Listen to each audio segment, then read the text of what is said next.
je pense effectivement il y a des investisseurs belges, on en a connu quelques-uns, quelques prestigieux qui sont arrivés dans la région.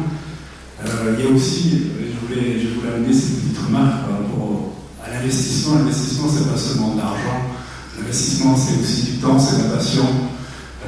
Il y a parmi nous un viticulteur belge qui s'appelle Damien Bruyard, qui est là au deuxième rang, que j'ai eu la chance d'avoir comme stagiaire sur la propriété. Lui, il a investi avec un couteau en poche. Hein, il a suivi la filière traditionnelle que n'importe quel bon Français pourrait suivre. Et donc il a investi, il était devant le Crédit Agricole, il a acheté sa propriété. Les investissements, c'est bien sûr de l'argent, c'est bien sûr un moyen de capitaliser, mais c'est aussi l'investissement, c'est aussi de mettre de la passion en œuvre. Yves Cardon, industriel belge, pharmacien de profession, l'investissement sur Bordeaux représente quoi exactement? En fait, moi j'avais compris la question, c'était la spécificité des Belges en tant qu'investisseurs. Là, je pense pour Bordeaux, ce sont des gens qui aiment le produit, et ça c'est soutenu par leurs consommateurs compatriotes, le produit même. Et ensuite, en fait, on investit aussi en long terme. C'est pas spéculatif, c'est pas comme les Anglais, c'est de la spéculation, les Américains, c'est au long terme. Alors c'est pour cela qu'on investit aussi beaucoup dans notre équipe, parce que en fait le résultat à la fin d'un bon vin ou d'un vin excellent ou même mieux, c'est le résultat de l'effort de chacun dans l'équipe, et c'est l'addition à la fin qui donne le produit final. Alors je pense que si on envisage le long terme, il faut penser à construire une équipe autour de soi qui peut vous mener ou amener au bout. Et la question, si c'est une question, qu'est-ce que ça vous apporte en tant qu'industriel et pharmacien en Belgique? Je pense que ça apporte une qualité de vie, ça valorise votre temps, ça valorise aussi le temps de famille. Alors, c'est un investissement de qualité et à long terme. Voilà. Mais je suis très content de pouvoir être accueilli ici à Bordeaux et surtout parmi les Belges qui se mettent à fond pour un peu mettre en valeur la Belgique. Voilà. Donc, merci. Merci. Et pour moi, je rejoins mon ami Stéphane Lefresne. Quand il parlait de son collègue, c'est une affaire de passion. Si vous n'avez pas la passion, vous ne pouvez pas mener un tel projet à bien. Pour nous, c'est un projet familial qui, donc, bien entendu, avec Viviane et avec nos enfants. On a voulu développer ce château parce qu'on n'aime pas de voir une ruine, on n'aime pas de voir un monument comme celui-là à l'abandon, et donc on a voulu le développer, mais il fallait une activité dedans, et bien entendu l'activité en question c'était le vin.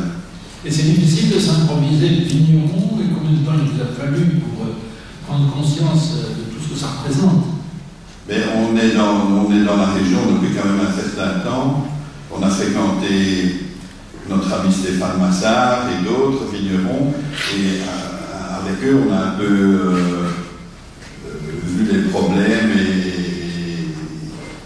c'est un peu grâce à ces gens qu'on a rencontrés ici qu'on s'est dit que c'était possible.